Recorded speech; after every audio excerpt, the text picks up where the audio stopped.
सोमनाथ दत्ता जी, पश्चिम बंगाल से। राधे राधे महाराज जी। महाराज जी, आजकल बहुत सारे ऐसे प्रश्न आ रहे हैं कि 1 जनवरी 2025 से नया साल लग रहा है, हम अपनी गलत आदतों को छोड़ना चाहते हैं। महाराज जी, इसमें हमारा इसमें एक वो था महाराज जी, क्या होता है कि नियम तो लिया बट कुछ दिन बाद फिर टूट जाता है महाराज जी, ऐसा क्यों और इसको कैसे दृढ़ करें? देखो, बिना भजन के आप में पावर नहीं आएगा और बिना पावर के कोई संकल्प रुकता नहीं है। जैसे हम कसम खाई, संकल्प लिया, तो उसके लिए हमें पावर तो चाहिए, अध्यात्म बल, वो मिलेगा नाम जप से। जितना नाम जप करोगे, श्री हरिवंश नाम बल लहों, अपने मन भाई सब कहों, रहों शरण हरिवंश की।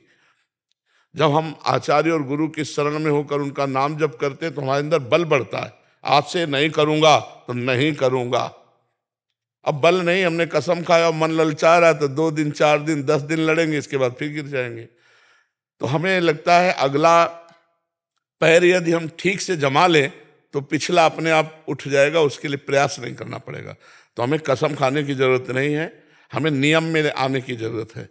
हम इतने माला गुरु मंत्र जपेंगे, नाम जप करेंगे तो हमारे अंदर बल आएगा। उसी बल से, बिना भजन के बच्चा काम नहीं बनने वाला। पक्का मान लो, खूब अनुभव की बात कह रहा हूं। जब भजन होगा तभी वो छूटेगा, नहीं तो नहीं छूटेगा। महाराज जी, मुझमें बहुत सारी कमियां थी। 1 साल पहले मैंने आपका सत्संग सुना और 1 साल पहले मैं वृंदावन आके आपका दर्शन किया, तो आपको देखने से और सुनने से लाइफ में बहुत सारी बदलाव आई। तो बस आज इसीलिए महाराज जी आए, साक्षात्कार आपका दर्शन करने से लाइफ में कितना बदलाव आएगा। भगवान की कृपा होती बच्चा, ये तो 5 भौतिक शरीर है, भगवान की शरण में है, बस बात उनकी है।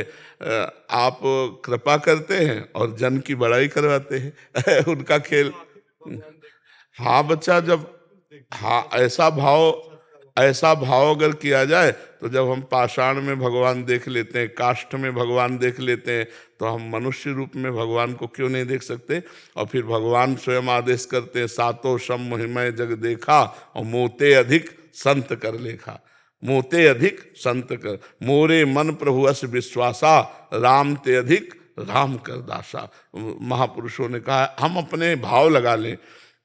एक संत एक गांव में गए तो भक्त की परीक्षा कि कौन भक्त है इस गांव में। तो सब लोग आए, महाराज भिक्षा पालो। तो उन्होंने कहा जो 100 यज्ञ करता है उसके हम 100 यज्ञ, बहुत बड़ी बात होती है। वो तो 100 यज्ञ करने वाला देवराज इंद्र की पदवी को प्राप्त होता है। गांव में कहा कि जो यज्ञ करेगा, 100 यज्ञ करेगा या करने वाला कर चुका है उसी, तो कोई प्रण नहीं ले सकता। 100 यज्ञ की बहुत दाम चाहिए, रुपया चाहिए यज्ञ के लिए। अब गांव से पहले ये था कि कोई भूखा ना जाए, अतिथि भूखा ना जाए, संत भूखा ना जाए, बड़ी मर्यादाएं थी पहले, बहुत मर्यादा थी। आग चाहे जितना पापी हो, अगर अतिथि बनकर आ गया है दरवाजे पे तो उसका सम्मान किया जाता है। अतिथि देवो भव, पहले अतिथि देवो भव, कहीं कहीं मकान में भी लिखा होता था अतिथि देवो भव।